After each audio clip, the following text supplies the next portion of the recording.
Assalamualaikum warahmatullahi wabarakatuh. Saya Fadilatul Khairani dengan NIM 24046007 dari Prodi Pendidikan Sejarah Fakultas Ilmu Sosial Universitas Negeri Padang.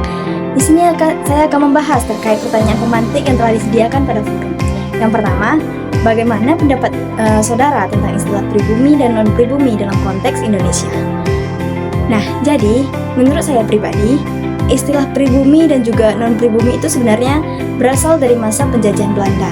Nah, pada masa itu, masyarakat di Hindia Belanda dibagi menjadi beberapa golongan seperti Eropa, timur asing, dan juga pribumi. Nah, pembagian tersebut dibuat oleh pemerintahan kolonial untuk mempermudah pengaturan masyarakat.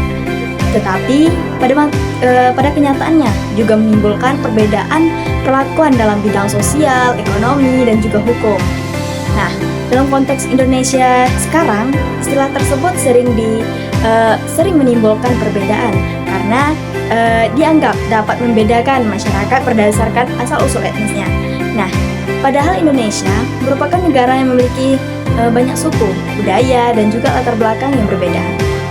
Oleh karena itu, penggunaan istilah tersebut bisa saja menimbulkan kesan adanya perbedaan atau diskriminasi di antara warga negara.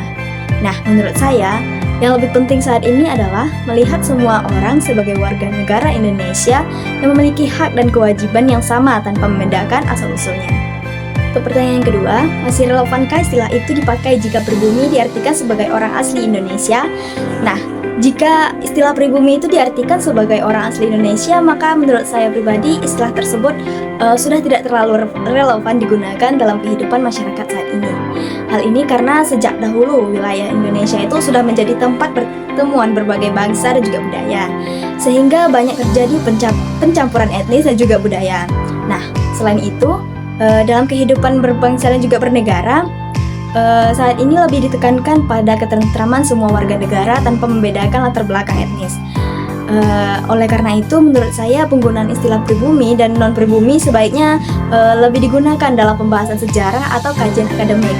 Nah, misalnya nih, untuk menjelaskan kondisi sosial pada masa kolonial. Nah, dengan demikian, dalam kehidupan masyarakat modern lebih tepat menggunakan istilah warga negara Indonesia agar tidak menimbulkan perbedaan di antara masyarakat. Nah, itulah pembahasan saya terkait 2 pertanyaan pemantik yang telah disediakan pada forum. Terima kasih. Wassalamualaikum warahmatullahi wabarakatuh.